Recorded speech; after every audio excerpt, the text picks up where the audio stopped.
Hi, I'm Lucy. I'm the early years dietitian, and this video is my 5 top tips for reducing stress when feeding your child, with a particular emphasis on fussy eaters. So the first thing I want you to do is think about your child's diet across a week or more. When you do that, you get a much better overview of what they're really eating, and that can help to reduce the stress at meal times. For example, if you only focus on one meal, and often that is dinner, if that meal goes badly, or you think it's gone badly, there's not been any vegetables or anything eaten, or they've eaten only a tiny amount, it's much easier to get really stressed about your child's diet in general. Whereas if you think, okay, they haven't really eaten any vegetables tonight, but at lunchtime they had some cucumber sticks, at breakfast time they had some fruit, and you think about it across a week, like I say, that is much more likely to reduce your stress levels and stop you honing in on every single meal that they are having. The second thing I want you to do is to remove the pressure for your child to eat. Now, this can feel really counterintuitive. If you're worried about your child being fussy, removing the pressure often feels uncomfortable because parents will always say to me, well, if I do that, they're not going to eat anything at all. However, what the research and the science shows us is that the more we try and encourage and the more we pressure our children to eat, the less they actually eat. So what we really want to be doing is anything you are doing at the dinner table or at any point that is designed to encourage your child to eat, try and pull back from doing those. And in doing so, what is going to happen is your child is going to eat better in the long run. In the short term, it may reduce, but you have to trust in the process and know that that eating is going to go back up again. Okay, so removing pressure is really important.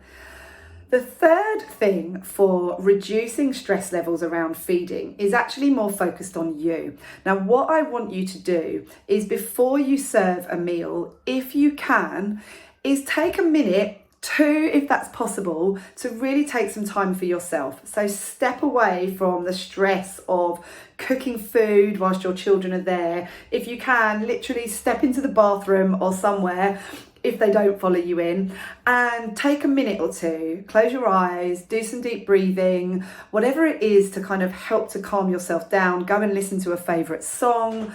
Everything is different for everybody, but that moment of just calming and grounding yourself can help to reduce your stress levels from, say, example, a 6 or 7 out of 10 to maybe a 4 or 5 out of 10.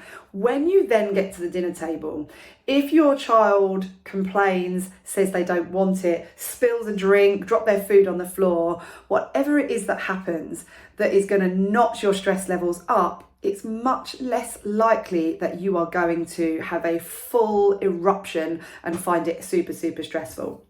So ground yourself, find a little bit of peace, and that will help you to deal with the stress when you get to the dinner table.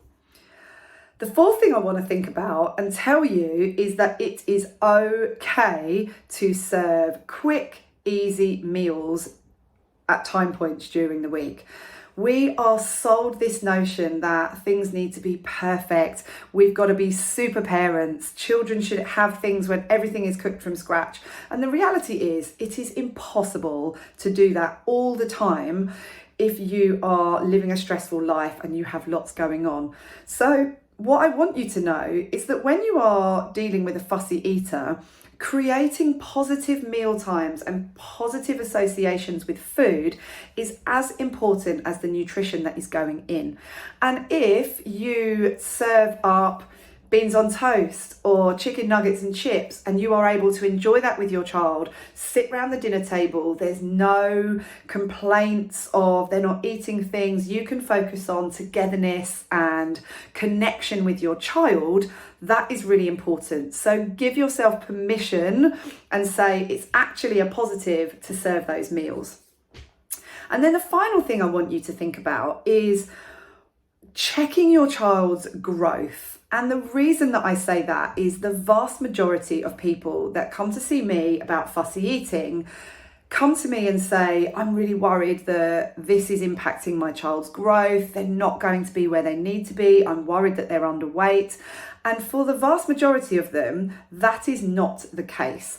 So what I want you to do, if possible, is weigh and measure your child. Either go to the GP if you're still under a health visitor, do it yourself, get advice from somebody like me, go online, check the growth charts and look at those against your red book if you still have that.